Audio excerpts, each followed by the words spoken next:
The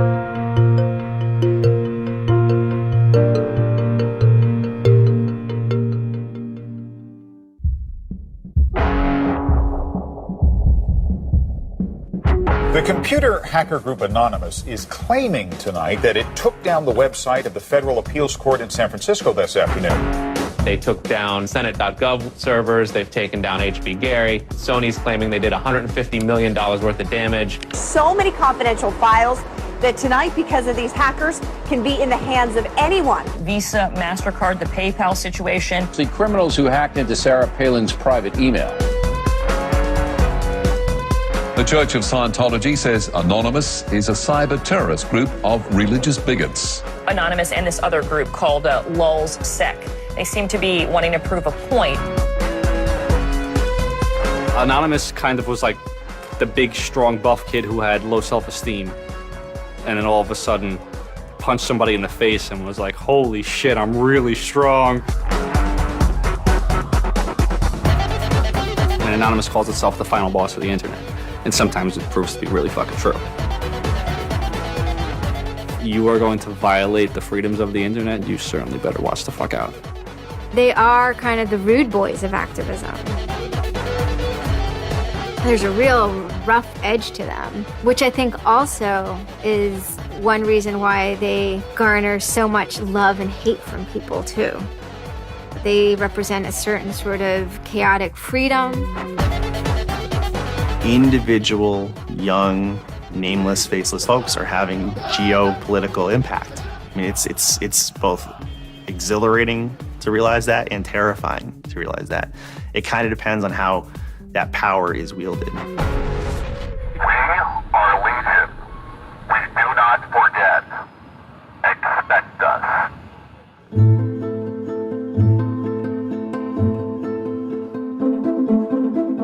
We stand for freedom. We stand for freedom of speech, the power of the people, the ability for them to protest against the government, to right wrongs. No censorship, especially online, but also in real life. We have members throughout society and all stratas of it worldwide. Yet we have no leadership. It's one voice. It's not individual voices. That's why we don't show our faces. That's why we don't give our names. We're speaking as one, and it's a collective. Good timing. I would love to live in a country where the government fears its citizens and not the other way around.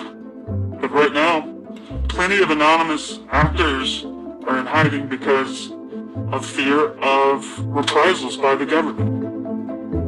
I've been called many things. There's unpatriotic. That we're just a bunch of children sitting in our parents' basement. I got called a terrorist sympathizer. We've been called kids, we've been called cyberbullies, we've been called hooligans, and sometimes those words aren't entirely unfair, but this is a serious political movement. No one, in the general public really seems to get it. What they don't seem to get is that the ability for Anonymous to be everything and anything is its power. Anonymous is a series of relationships, hundreds and hundreds of people who are very active in it and who have varying skill sets and who have varying issues they want to advance and who are collaborating in different ways each day. They're a little bit like a prism or kaleidoscope. They've got many different facets and many different sides. Of course, when you spend enough time with them, you start to get a sort of feel or texture that's not just random, right? Yet it's very multifaceted, very rich, which does span from the quite lighthearted to the very, very serious. Bob Dylan had a line in a song just saying, to live outside the law, you must be honest. They might do something which isn't technically correct, maybe it's not legally correct, but they're doing it for purposes that in their minds at least are ethical. People who know what they're doing, who share an ethos, who have a commitment to exposing and humiliating the man, who have a very low tolerance of lies and what they perceive as evil on the part of overweening power structures. They share information, they share tools and techniques, and they are currently having a very good time. The hacker culture, as we know it, really sprang from one place. It was MIT, and it was specifically the people in the Model Railroad Club, the Tech Model Railroad Club. Hacking originated as humorous pranks. When the guys at MIT put a Volkswagen up on top of the dome of the building, and people woke up and saw the car up there in the morning, or they measured a bridge by the body lengths of somebody. I would say his name was Brian, and discovered the bridge over the Charles River was, 822 Brians. These are funny things. That's where hacking originated, and it migrated into engineering and computer communities. It's witty, it's pranks. I'm Chris Weishopel, former member of the Loft. We don't necessarily say hacking group because it makes it sound like we're hacking, so we used to call it a hackers think tank. Hacktivism was a term coined by a group called Cult of the Dead Cow. The Cult of the Dead Cow was really kind of sort of like a propaganda type of organization. They had a guy who was the minister of propaganda. They're kind of merry pranksters. Like everything they did was completely over the top. One of the guys there coined the term hacktivism because he saw one of the things his group was doing, which he called hacktivism, was writing software that people in other countries could use to communicate securely, even if their government was spying on them.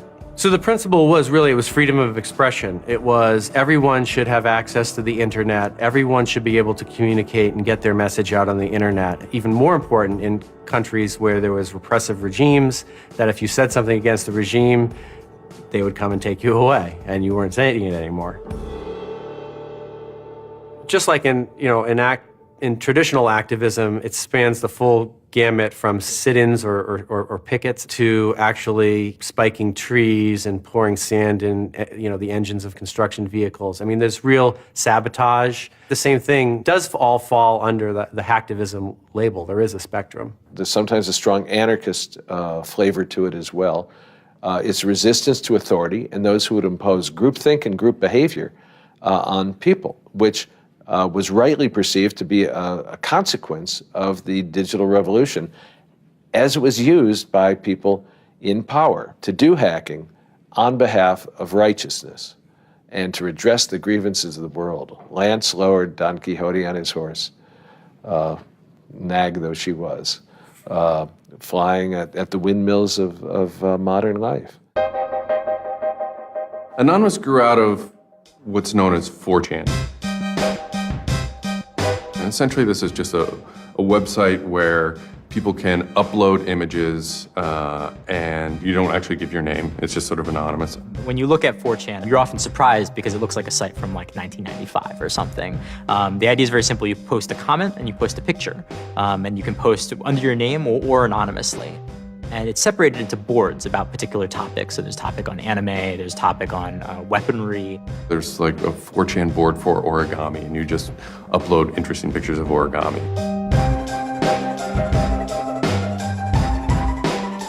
And then there was a group called the B board, which essentially was for like anything goes. The first time anybody goes on B, it's kind of an instant revulsion.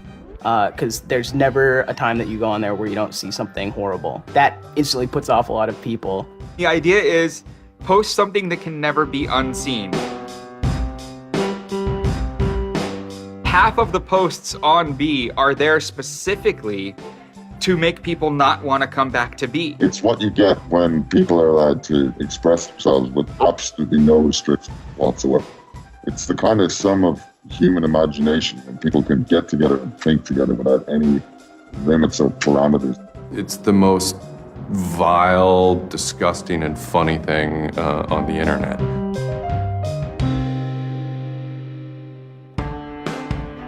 One of the important things about 4chan is to have a thread that really explodes and lasts for a long time. If it doesn't, then it disappears. It's a site that's not archived. So it creates conditions for anything that grabs attention at some level. And so humor and grotesqueness as a result are quite good for that. I'd rather just be referred to as anonymous, I guess, in any interviews, because I have some docs out on me. 4chan's just where I went to. I grew up on it and I lived there. That's just what I did for fun. It takes a thick skin to enjoy it. But, you know, as long as you're not offended, you'll occasionally come into something really cool or really creative on 4chan. I think the most interesting thing about it is how you can watch memes evolve. You'll see something posted one day, and then a week later it's got 50,000 derivatives of it. A meme is basically just an idea. It's kind of like a gene, but in the realm of the idea. A lot of the great internet memes that we all know and love, you know, lolcats, right? You know, little cats doing funny things, and then they have, you know, Icon has cheeseburger, right? All that stuff seems to start in this like petri dish that is 4chan B-board.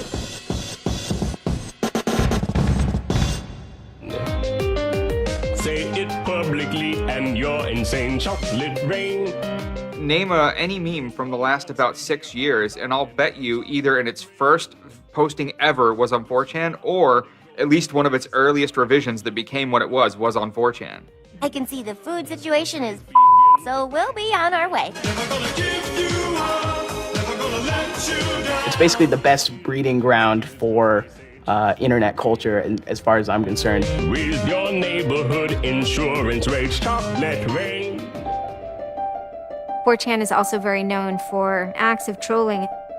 Trolling is a fucking art. Trolling is getting the person you're talking to get as pissed off as they possibly can, and for no reason except for your own enjoyment. Maybe you're trying to illustrate a point, but it's mostly for your own enjoyment. For them, it's funny that like people think the internet is serious business. And if people think the internet is serious business, it's a troll's job to make their life terrible. The idea of anonymous came initially as a joke. I mean, somebody suggested that what if the whole site, what if 4chan, what if B was just one person? And what if that's just one guy called Anonymous sitting somewhere and you're just reading all these posts by one guy? And it kind of looks like that from the outsider's perspective. I mean, there's no way to tell the difference. It might as well be one guy. Fox News did a very famous segment about it. They call themselves anonymous. They are hackers on steroids, treating the web like a real-life video game, sacking websites, invading MySpace accounts, disrupting innocent people's lives. And if you fight back, watch out. Destroy. Die. Attack. Threats from a gang of computer hackers calling themselves Anonymous. I've had 7 different passwords and they've got them all so far. Anonymous hacked his site and plastered it with gay sex pictures. His girlfriend left him. She thought that I was cheating on her with guys. As long as I can think back, Anonymous have done some pretty off-color things in the name of getting cheap laughs, you know. But, I mean, that's part of the culture. They get what they call lulz. Lulz is a corruption of LOL, which stands for laugh out loud. Anonymous gets big lulz from pulling random pranks. For example, messing with online children's games like Habbo Hotel. Habbo Hotel was this online community where you had an avatar and you walked around and talked to other people. It was kind of like an early version of, you know, World of Warcraft or Second Life or any of those virtual worlds. What the people on B did was invade Habbo Hotel, created, you know, thousands of avatars. They all had this one uniform of a black guy with a big afro wearing a black suit. And so there would be thousands of these people, black guys, black suit, you know, huge afro, walking around this world, and they would do things like form a swastika out of themselves. And I think that was a real landmark because it was when they were able to see that, you know, they can use their numbers to do something really interesting and really disruptive. So we blocked the entrance to their pool, and that just pissed them off so fucking much. It was fucking beautiful. That was fucking just wonderful. Wonderful times. Those kids love that pool. They love the shit out of their pool. The goal was actually to offend everyone, simply because the idea that we could offend you by drawing a little shape on the screen was stupid to the people involved in it. They were like, really? You're going to get that mad over us just drawing this on the screen? Wow. Well, you need to refocus a little on life because this should not be upsetting you that much. All these different organizations online, whether it's 4chan or just any website, there's typically a community aspect to it. This is where people have their social relationships. This is where their friends are. This is where they have a creative outlet. And so all those aspects are going into groups like Anonymous, where people feel like they're part of a bigger thing and they're able to express themselves within that group. There were certain words, certain phrases, certain ways people respond to things, certain images that were posted that created a pattern, and that pattern was, I guess, the origin of what is now Anonymous. It's like Freemasons with a sense of humor, in so much as they have this common symbology, and one of their chief joys, which is kind of wrapped up in power and secrecy, was the fact that they could recognize each other by referencing these symbols, referencing these phrases. Over 9,000. It's over 9,000! I lost my iPod. Mudkips, anything involving mudkips. So you have this weird sort of international culture developing with people, across the world, wherever they may be. In late 06 and, into early 07, there's a bit of a sea change where instead of just posting a bunch of content or randomly saying we're going to go over to some website and post a bunch of dirty comments against someone, it becomes a little more organized. Welcome to the Hal Turner Show. They went after a guy named Hal Turner. I am being discriminated against because I'm white. Hal Turner was a neo-Nazi who was, big online and had a podcast. I think that the 14th Amendment was not ratified properly, and I think, therefore, it is still okay to have Negroes as slaves in America. The first time I heard about Hal Turner is he was knocking somebody on 4chan. There's a million neo-Nazis out there. But he started picking on our dudes, so we had to go to our dude's fucking defense, and it just so happened that he was a neo-Nazi, so that's a bigger reason that he's a fucking dickface. Who are you? Where are you calling from? Hola, this is Pedro. Spick, don't call. Diego. He was just a horribly racist radio personality who seemed to handle it well when you called in. Like, he could handle being berated by Anonymous. And that made it very interesting. It made it a bit of a challenge. It wasn't some guy who just either crumbled or stopped answering the phone. It was a guy who would yell back. Hal Turner wasn't the first, actual person that, Anonymous had caused trouble for, but the circumstances ended up being significant. They DDoS'd his website, stuff like that, costing him thousands of dollars, bandwidth fees. Denial of service has been around for a long, long time. The equivalent of if you, for some reason wanted to disrupt a bus service, right? You can hire 1,000 extras to all go and line up at the bus station, right, and get on the bus. And so that anyone who was really trying to get on the bus couldn't do it, right? It's as simple as that. When you stop trying to visit, website goes back up, no permanent damage. We DDoSed him, and then we kind of trolled him in real life. We sent countless pizzas to his house. We signed him up for escorts on Craigslist. We sent a bunch of pallets of industrial materials to his house, which he ultimately had to foot the bill for. And basically, we destroyed his ability to pay for his radio show, and that took him off the internet.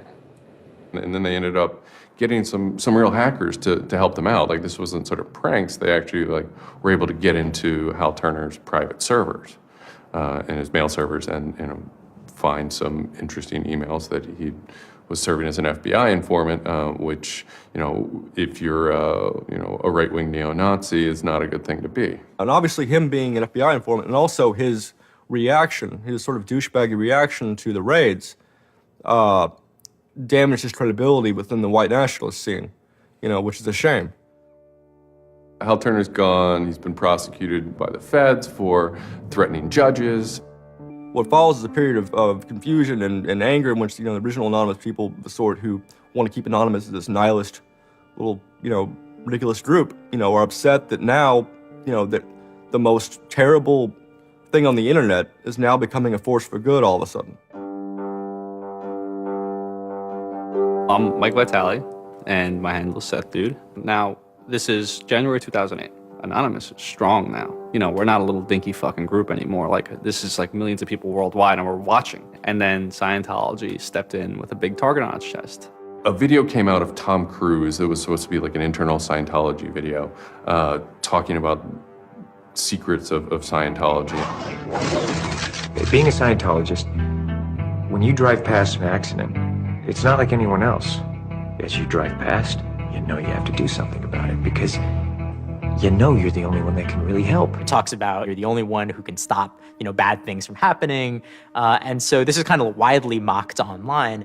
It circulated like wildfire. Instantly, the Scientologists post a DMCA, Digital Millennium Copyright Act. And this is a way that if you own content, you can go to video sites, upload sites, and have your content pulled when someone uploads it illegally. So Scientology's always at odds with the internet, always trying to legally bully people out of fucking them over on the internet. They always did that. And then here they are trying again, but you know what? Anonymous saw that and they said, oh, you guys just fucked around badly. Like, you're trying to censor our internet. Are you trying to take a joke away from Anonymous? Like, you don't do that. A few people on 4chan posted, hey, we should grab that video and post it on a few other sites. What followed was, this is a term called the Barbra Streisand effect. And this video, as they're attempting to suppress it, went everywhere. Like, everywhere you look on the internet, you were gonna stumble upon this video. Actually, Gawker, the site that I work for, was, I think, the first one to put it on the website, and we got in a huge legal battle with Scientology, who wanted us to take it down.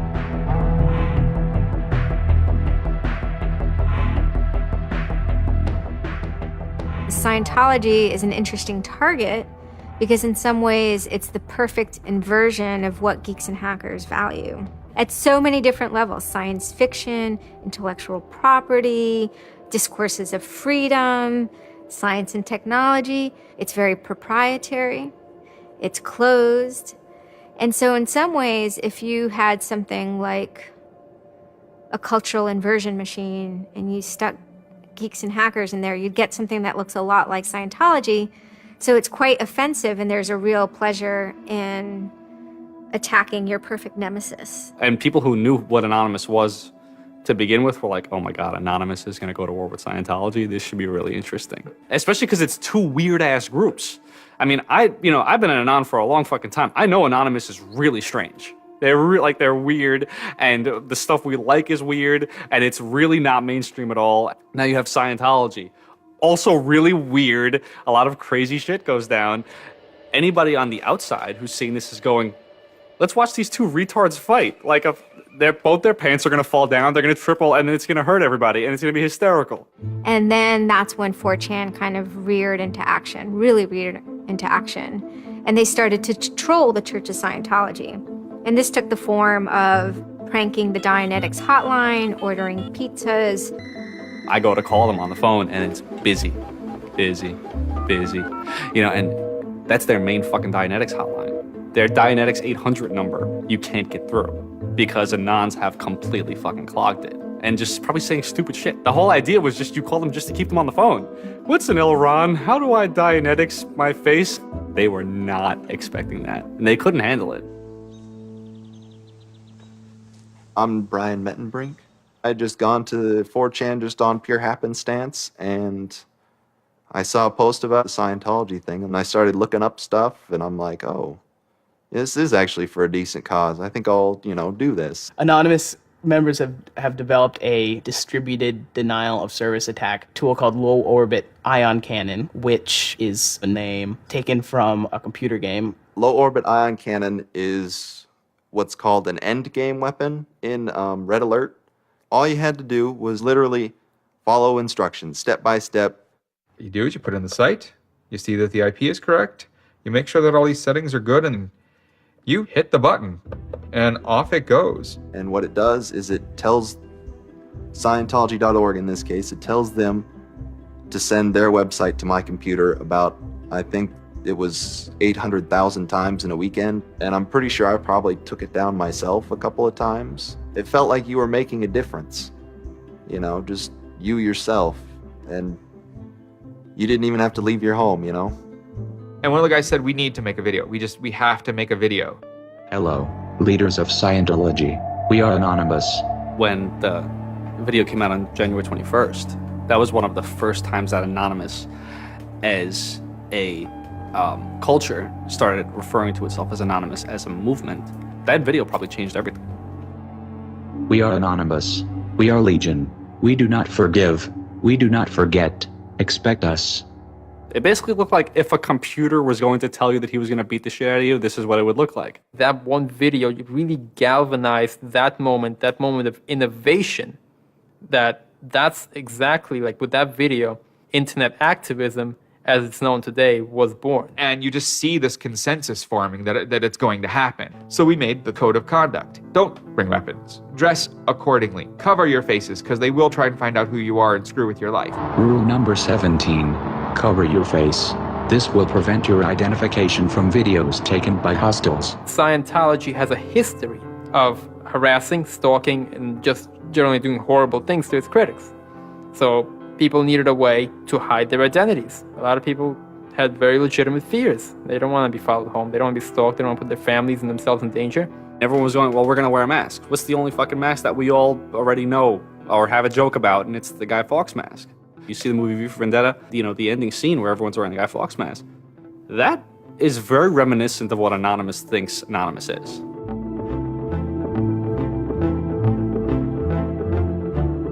We wanted to represent anonymity in some way when it moved into real life.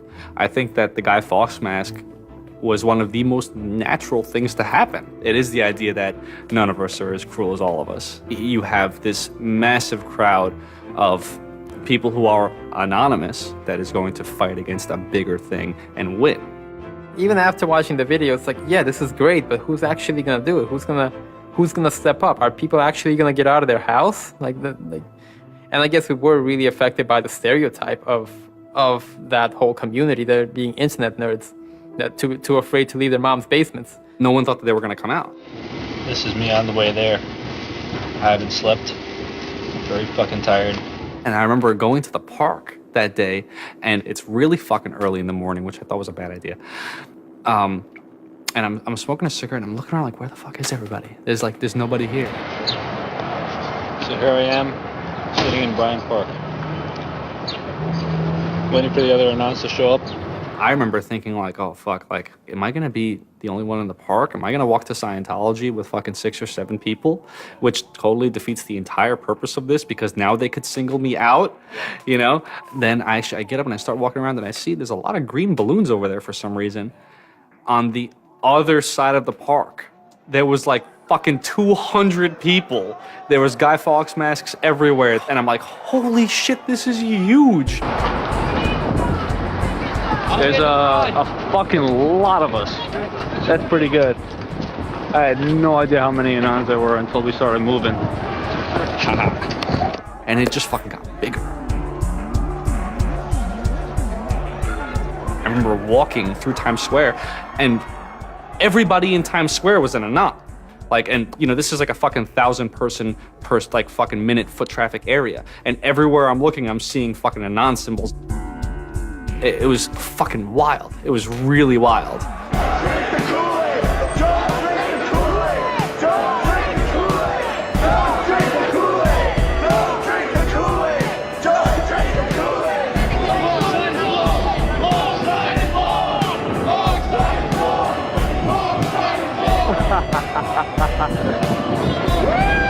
This is our fucking raid. Hell yeah! So we start getting numbers in. And Sydney, we're thinking that it's going to be 50 people. And before 10 a.m., before even time, there's already 50 people there. And there's still streams of people walking down the streets. A couple hours into it, you know, because I didn't go to bed until 1 in the morning, you know, you're looking at Sydney as, wow, there's 250 people in Sydney. The cops are estimating higher than that for their reports. What just happened? Adelaide, Perth, and Melbourne happened. And, you know, over 200 at each of them. We nearly broke 1,000 leaving Australia. Now, the next protest was Tel Aviv, which had actually gotten its first Scientology building right before this. There were Palestinians and Israelis at this protest, both holding their flags. And at one point, they actually switched flags and held up each other's flags and whatnot. It was awesome to see. I call our guy in London, Britanon, and I say, hey, what's going on there? And he's like, did you just get out of bed? I said, yeah, I haven't even turned on the computer. I just figured I'd call you. And he said, we've got 600 people and the cops are really, really mad at me. All the major cities were having hundreds of people come out. It was massive.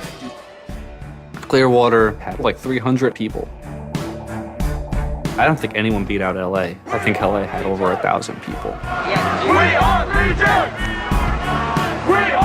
The thing that happened was something completely different, and hundreds of people from every city just swarmed the streets. It was kind of overwhelming, a little even scary, but scary in a good way. Soon, we're at around the 10,000 mark, and we were joking the whole time, over 9,000, one of those memes.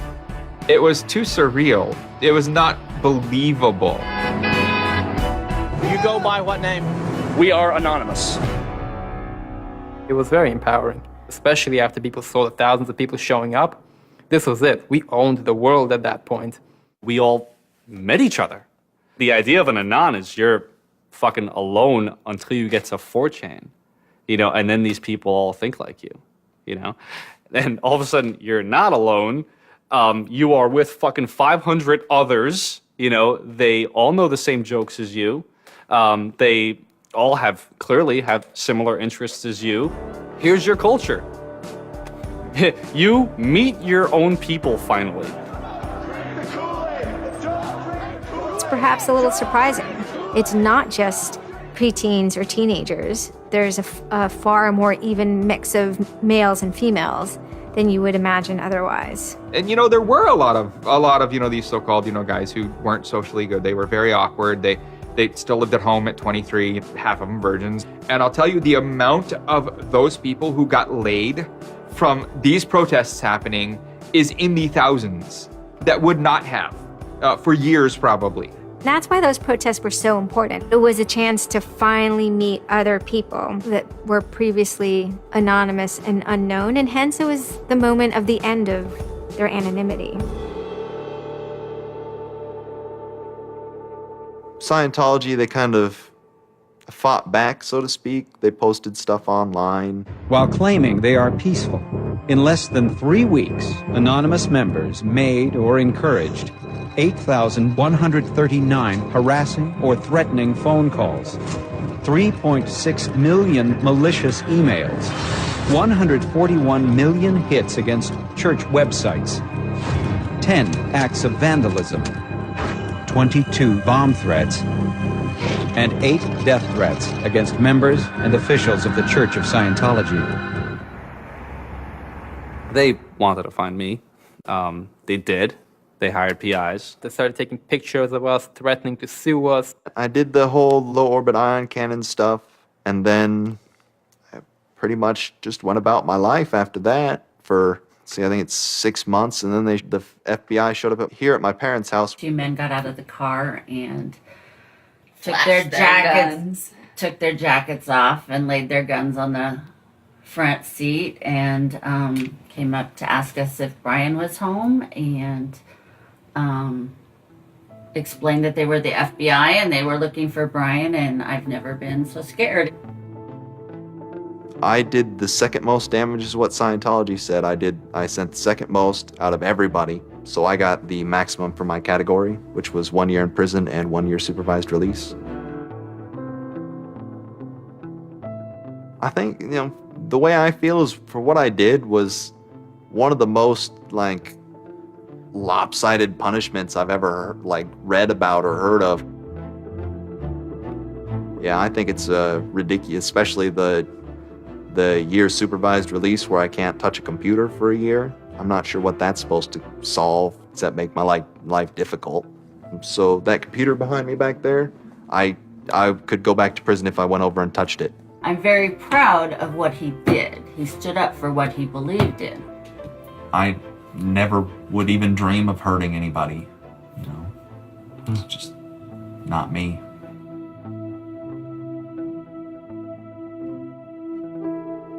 Prior to Anonymous, critics of the church still had to be very, very careful because of the aggressive lawsuits that were launched against academics, journalists, and other critics. I would say that era is over. And Anonymous, more than any other sort of intervention, is probably responsible for that change. This actually caused a decent rift in Anonymous. There was one big group, significant group of people who would say, this Chanology stuff, it's cancer, it's awful, it's bad, it's just bringing attention to us that we don't want. One Anon said it well once. There is no leader. Their ops have momentary leaders, de facto leaders. Almost through meritocracy, there's more respected or more persistent participants. Some people participate in a single operation and are never heard from again. It might even be a housewife who just, agrees with that political statement or that protest. I like to describe this with the picture of a bird swarm. Everybody's flying very, very quiet. Suddenly, one bird flies into the other direction and the mass fly into the same direction, following that person. It's totally okay to say, I'm sorry, I don't take part. When chronology was running full force, it was like a kid stretching for the first time and actually seeing the real power. If you had asked me all throughout 2008 and most of 2009, is the politics of Anonymous always going to be sutured and hinged to the Church of Scientology? I would have said yes. And it became unsutured, unhinged, when a different political wing was born in 2010.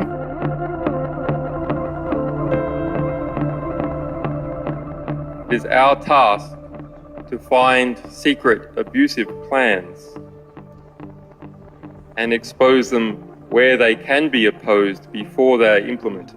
The interesting thing about someone like Assange is that he actually also sprang from, a hacker culture. It's a mentality of spreading information. Julian was Mendax. He was the greatest hacker that ever walked the face of the earth when I was a kid. I mean, they rumored he could move satellites around in space by hacking into NASA. Maybe it never happened, but it was a myth that kept young kids like me wanting to plug a computer into a modem and see if I can move some satellites around. WikiLeaks is an instantiation of the hacker ethos. Truth wants to be free, and we want to liberate it. WikiLeaks released a huge trove of diplomatic cables. There was a lot of controversy from every quarter of society. The WikiLeaks website released nearly 400,000 secret U.S. files on the Iraq War late today. It was the largest leak of classified U.S. files in history. There was one particular moment that really sparked the fire, and this was when PayPal, MasterCard, and Amazon pulled services for WikiLeaks. So all of a sudden, there's no way to actually process donations to WikiLeaks. And then people went and found neo-Nazi groups. Visa and MasterCard were perfectly fine with you being able to PayPal, being able to make donations to them. But WikiLeaks, no. I think WikiLeaks is doing a good thing. It's just a total hypocrisy. They got their little fucking banking mafia to fuck, WikiLeaks over. People were incredibly angry. There was a real sense of rage. Anonymous lost PayPal. They were pissed. The numbers of participants were massive. And they managed over the course of a couple of days to disable the websites of MasterCard and PayPal. It was beautiful. Because what you had is people finally stood up for something.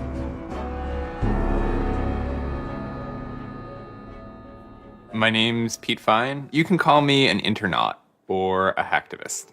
Telecomics is an ad hoc cluster of volunteer net activists who have spent much of the last year trying to keep the internet running in the Middle East.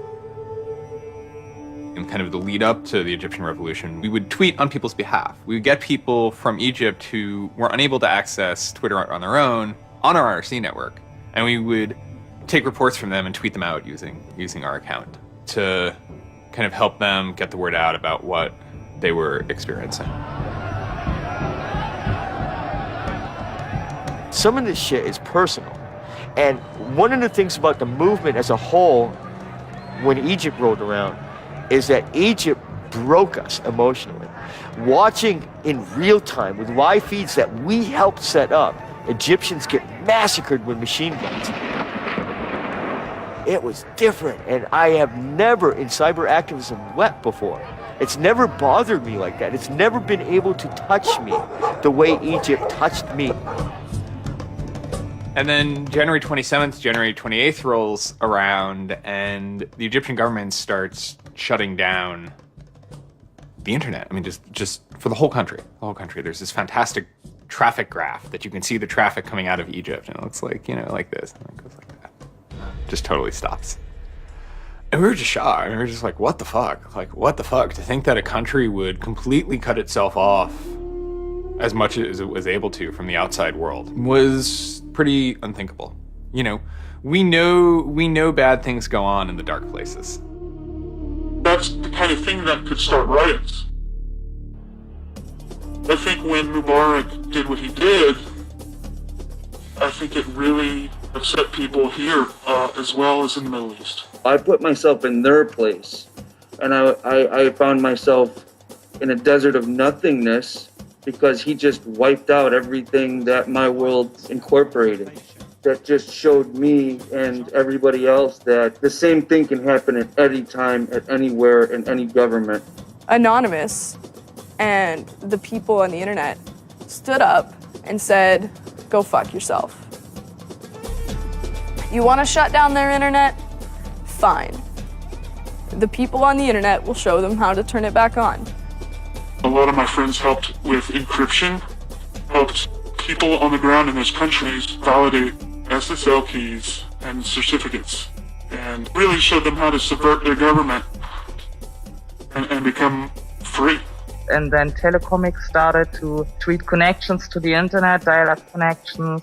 In Egypt, the care package we put together included some kind of our comms information, the ham radio and dial-up modem details. In total, we helped coordinate and run about 500 dial-up modem lines. We also Googled up treatments for tear gas and other kind of basic medical treatment and found folks who could translate that into Arabic. Sort of put this together in a nice one-page PDF and fax, and off it goes. President Hosni Mubarak has decided to step down from the office of President of the Republic.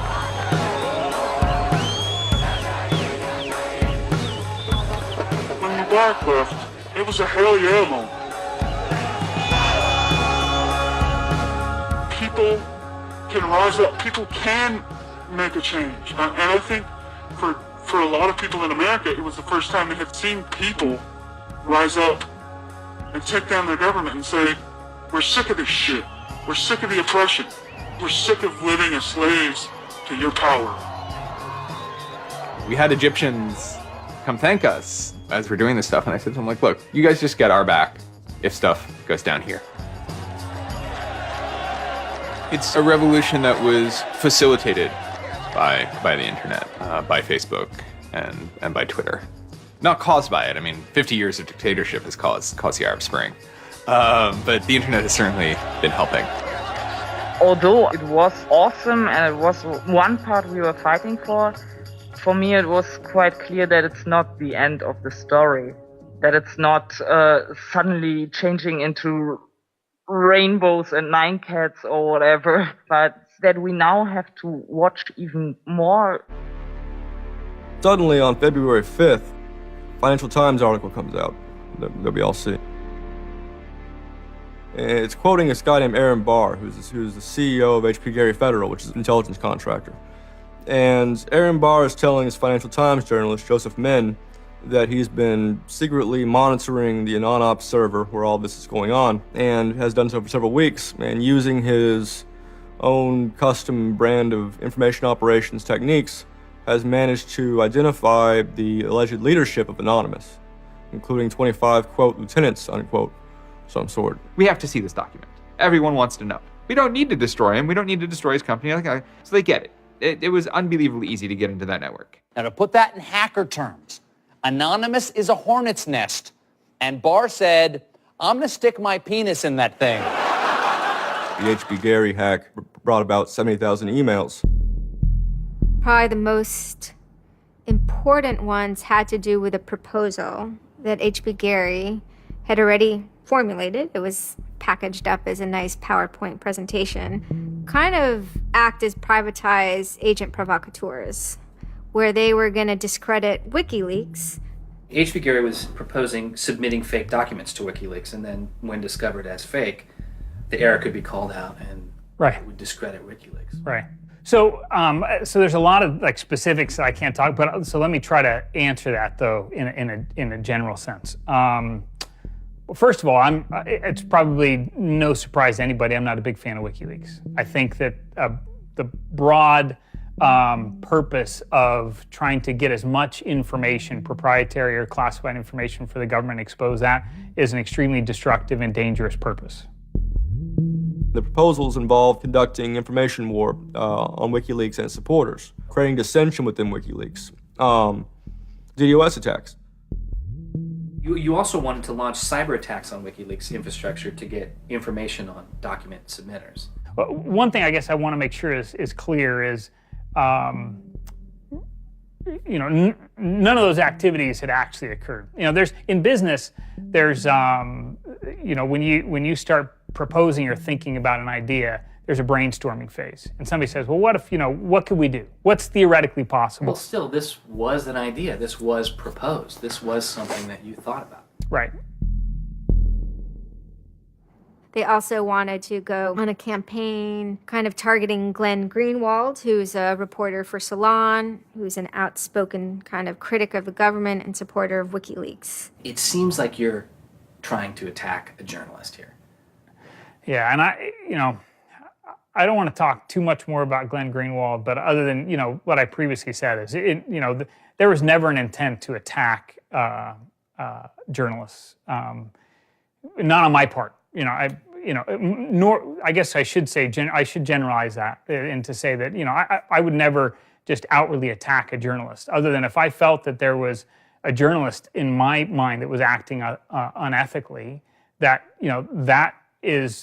that's a fair game for having a public discussion about.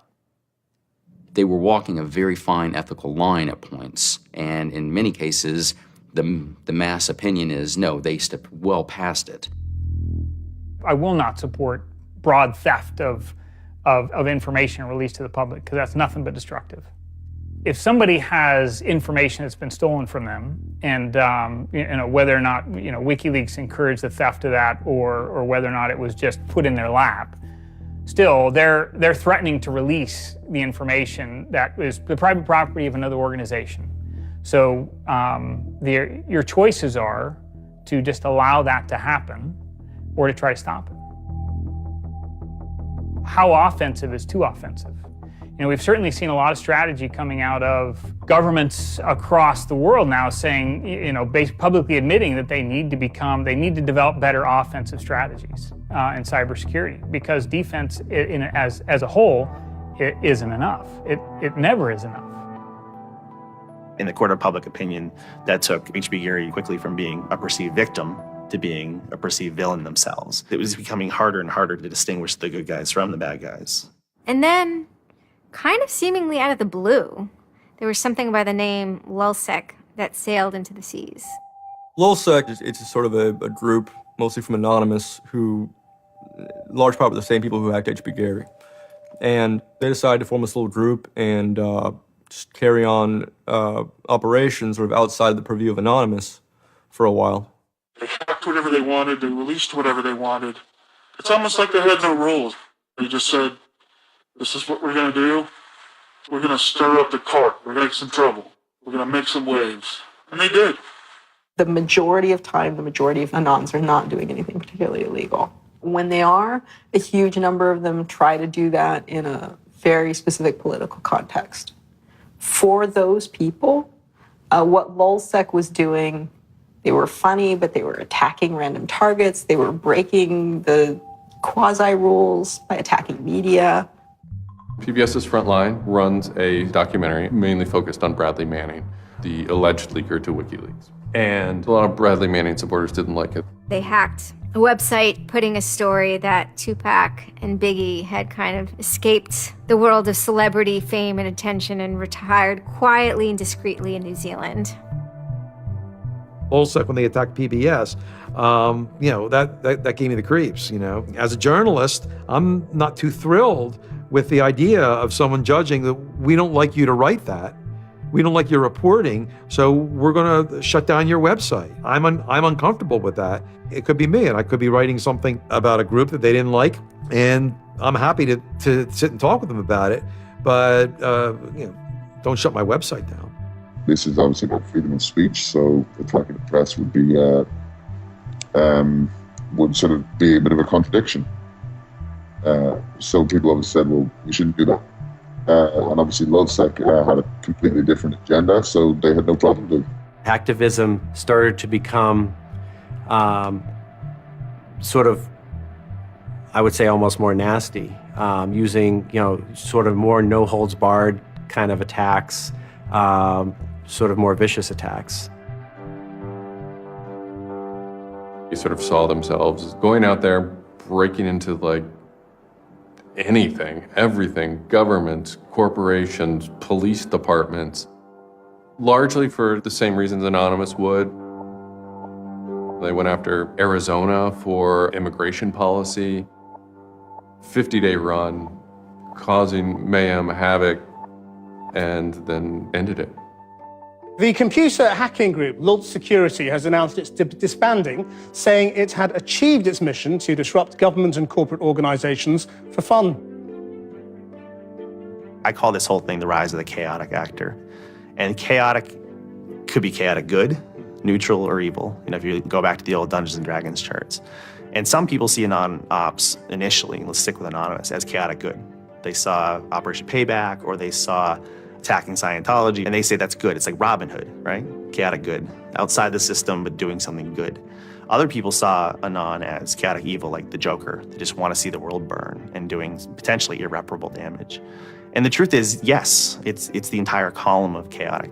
I'm actually a little less concerned about some of the things LulzSec's done and more concerned about the next generation of LulzSec, the next turn of the crank of who takes it further or is more aggressive. Whoever fights monsters, should see to it they don't themselves become one. Really, as powerful as they seem to be, LulzSec and Anonymous are really small potatoes compared to the bigger operations that are going on that we don't hear about, maybe operations funded by government. 16 people were arrested today, but dozens of FBI agents targeted alleged members of the loose-knit hacking group. Armed with search warrants, agents hit 6 homes in New York, along with locations across the country. The people arrested yesterday were suspected of attacking PayPal's website after the company shut off payments to WikiLeaks. Defenders of the hackers say they're merely engaged in civil protest, but FBI officials worry the disruptive cyber attacks could move in a more dangerous direction. So the FBI shows up at 6 in the morning, and it was really obnoxious. And I remember being frustrated and angry because there was nothing that I had done that would have justified an FBI search warrant. They came and guns blazing, all this other good stuff, busted down the door. I immediately just dropped down to the floor, 180, didn't want nothing. I wasn't trying to fight nobody. Even if you accept what the government is saying is true, what is important is that people are participating in the process. It is very much the process. It is sitting in a counter in Selma, Alabama, 500 Freedom Riders refusing to allow people to go and sit in at a segregated lunch counter. They write books about that stuff. It is demonstrating at a street corner saying no to a war. It's just a different, it's just a different vehicle. It's the same result. There's always going to be legal consequence when you decide to break the law. That comes with the territory. And it would be naive not to expect that. The question is whether the punishment will be proportional to the crime. And I suspect it might not be. People will be watching very closely to see how these cases proceed, on what grounds, and whether there's any room during the trials to think, especially of the denial of service attacks, as a legitimate form of protest. So much of our lives are now configured, at least in part, on the internet. So we better start thinking about how we claim parts of the internet as spaces that we can also protest in. There is a certain online culture that believes in certain values, like freedom of expression. They're against corruption. They're against governments controlling their citizens. And when they see those values harmed in some way by some organization, the hacktivists strike back. I don't think this whole issue is a technical hacking thing. This is more about human philosophy and psychology. What's motivating us? Why is there so much unrest or disenfranchisement or anger that would lead people to want to take matters in their own hands and join these? Whether you think it's bad or not is irrelevant. It's not going away. The part of me that likes the ability to have rapid destabilization and change loves this. The part that knows how powerful it is means it's a force multiplier for good or for evil. And how that power is wielded and how we want to self-regulate is going to be the most deciding factor in if this is a menace or a benefit. I certainly don't think most of the conversations in law enforcement or the government are informed enough to know how to deal with this. I suppose the question you really want to ask is, would I do it again? And honestly, after thinking about it, I felt that I did what was right. I had a belief, I still do, that what I did was the right thing, and hopefully someone got some good out of it. You know, I'd love to think that maybe I stopped someone from joining a cult, you know. Probably wouldn't tell on myself next time, but, you know, I don't think I would have changed a single thing other than the whole talking to the FBI thing. Just that little Yeah, just the little detail that kind of changed everything, yeah. I'm angry. Occasionally I have small breakdown moments of terror, but I haven't stopped believing what I believed. I haven't stopped wanting to fight. I haven't stopped caring. Show me what democracy looks like! Show me what democracy looks like! There's a lot of people in Anonymous who feel very deeply and very sincerely about their contribution towards democracy around the world. And I think that's one of the main things that I'm most proud of about Anonymous. There are things that I'm not proud of about Anonymous, but we stand against censorship and we stand against oppressive governments, even our own. It's a very noble thing. And history teaches us that change simply doesn't come with flowers. It doesn't work. No? If they say I'm a criminal, damn, well, then I will be one. I don't care if you're a Democrat or a Republican or an independent or if you like Ron Paul or if you worship pigeons or Scientology or if you're Catholic or atheist or Methodist. I don't care about that. Your opinion matters. I don't care if I disagree with it. I don't care if I hate your guts. Your opinion matters.